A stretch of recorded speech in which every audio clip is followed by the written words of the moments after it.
તારી સાથે મારા લગ્ન ના થાય ને તું કોઈની સાથે નહીં કરું. કોઈ સમજતું જ નથી. બેટા હજુ સુધી તમે તૈયાર નથી થયા? મમ્મી મેં કીધું ને મારે આર્યન સિવાય બીજા કોઈ સાથે લગ્ન નથી કરવા. ચૂપચાપ બહાર આવી જા.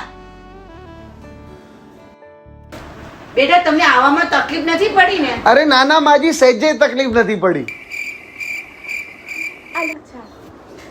Thank you. ખુશી આ લાસ્ટ ચાન્સ છે તારી જોડે. જો આજે નહીં બોલી શકે ને તો ક્યારેય નહીં બોલી શકે. બેટા આમ તો કોઈને ના પૂછાય કેટલો પગાર છે, પણ છોકરી આપવાની છે કે પૂછવી તો પડે ને. તમારે કેટલો પગાર?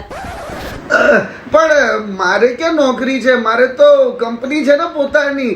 અમારું ટર્નઓવર મહિને 1 CR નું ખરું. તો આપણે છે ને આપણે અહીંયા લગ્ન કરીશું ડેસ્ટિનેશન વેડિંગ. અને હા હનીમૂન પર છે ને એક મિનિટ અહીંયા જઈશું અને કોઓર્ડિનેટેડ કપડાં પહેરીશું અને જ્વેલરી પણ આ જ લઈશું. હા